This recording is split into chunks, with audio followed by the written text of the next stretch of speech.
बिहार में पकड़ौआ विवाह यानी पकड़ौआ शादी काफी फेमस है। वैसे तो पहले के जमाने में इस तरह की शादियां काफी ज्यादा हुआ करती थी, लेकिन आजकल थोड़ी बहुत कमी देखी गई है। अब ऐसा बिरलाई ही होता है, अपवाद ही ऐसी शादी देखने को मिलती है। लेकिन इसी बीच एक खबर सामने आ रही है लखीसराय की। जी हाँ, लखीसराय का ये घटना, जहां पर एक पकड़ौआ विवाह यानी पकड़ौआ शादी से संबंधित एक बहुत ही वायरल न्यूज सामने निकल के आई है। तो आज के इस न्यूज बुलेटिन के अंदर हम आपको ये पूरी खबर बताएंगे कि आखिरकार ये मामला क्या है। 30 जून 2013 को लखीसराय के अशोक धाम मंदिर में शादी हुई। 20 दिन बाद रविकांत के घर वालों ने लड़की के घर वालों पर पकड़ौआ शादी का केस कर दिया। शादी के 3 महीने बाद रविकांत के परिवार वालों ने 15 लाख रुपए और कार की डिमांड की।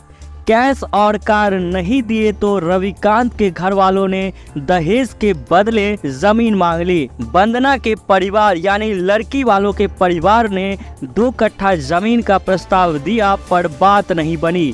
वंदना ने 2015 में पति सहित ससुराल वालों पर दहेज प्रताड़ना का केस दर्ज कराया। इस मामले को लेकर वंदना यानी लड़की जो है वो क्या कहती नजर आ रही है, आइए आपको बताते हैं। वंदना कह रही है, मैं 10 साल से जिसके नाम का सिंदूर लगाती हूँ उसने दूसरी शादी कर ली।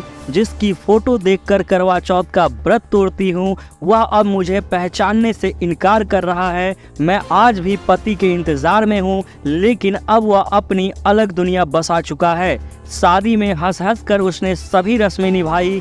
शादी के तुरंत बाद ही फिजिकल रिलेशन बनाया। अब शादी को पकड़ौआ विवाह बता रहा है। मुझे सुप्रीम कोर्ट से उम्मीद है मेरा पति मुझे मिल जाएगा। यह दर्द है लखीसराय की वंदना का। वंदना और रविकांत की शादी की इन दिनों काफी चर्चा है। रविकांत इस बात पर अड़े हैं कि मंदिर से अपहरण करके शादी कराई गई। वहीं वंदना का कहना है कि अफेयर था, फिर मंदिर में शादी हुई।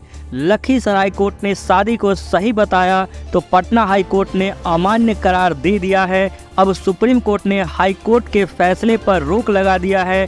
10 साल पहले हुई शादी अब कोर्ट कचहरी में उलझी है। शादी के सवाल पर वंदना की आंखों में आंसू आ गए। वह हमें 11 साल पीछे ले जाती है।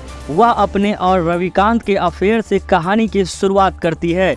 वंदना कहती है, मैं उस समय 23 साल की थी। साल 2012 में मेरी फुफेरी बहन शादी के बाद जब गांव आई तो उसके देवर रविकांत से पहली बार मेरी बात हुई। रविकांत आर्मी में नौकरी करता था। हम दोनों में बातचीत बढ़ी और फिर प्यार हुआ।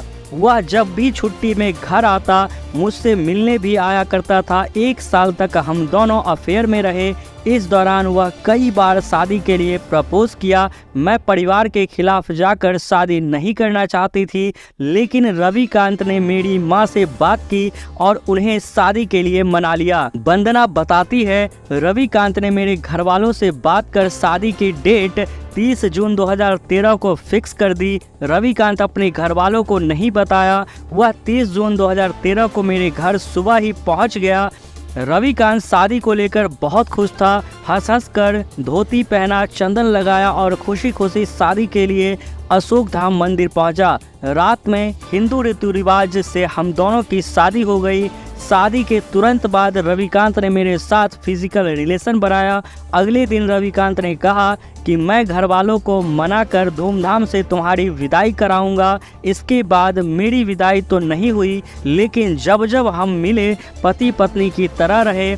मुझे तो उस वक्त बड़ा धक्का लगा जब 20 दिन बाद रविकांत ने मेरे घर वालों पर पकड़ौआ विवाह का केस दर्ज करा दिया। मैंने रविकांत को फोन किया तो उसने कहा, घबराओ नहीं, कुछ दिनों में सब शांत हो जाएगा। मैंने घर वालों के दबाव में केस किया। मैंने उसकी बात मान ली क्योंकि वह हमेशा फोन पर मुझे घर वालों के दबाव की बात करता रहता था।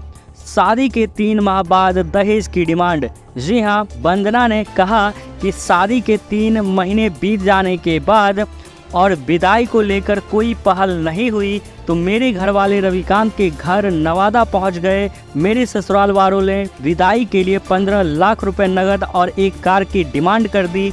शादी के बाद दहेज की डिमांड से मेरे घर वाले परेशान हो गए। वह बोले इतना तो नहीं हो पाएगा। ससुराल वालों ने इतनी रकम की ज़मीन की डिमांड कर दी। मेरे घर वाले 2 कट्ठा ज़मीन भी देने को तैयार हो गए, लेकिन ससुराल वाले नहीं माने।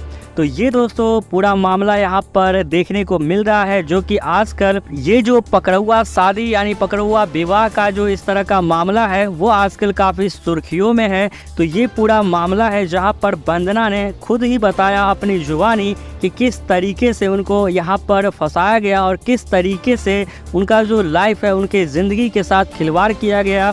और फिलहाल अभी ये मामला सुप्रीम कोर्ट में है, तो देखना है आगे इस मामले में क्या कुछ नई खबर निकल के आती है। तो आपका क्या कहना है इस न्यूज़ के बारे में, इस खबर के बारे में? अपनी राय कमेंट सेक्शन में ज़रूर छोड़िएगा।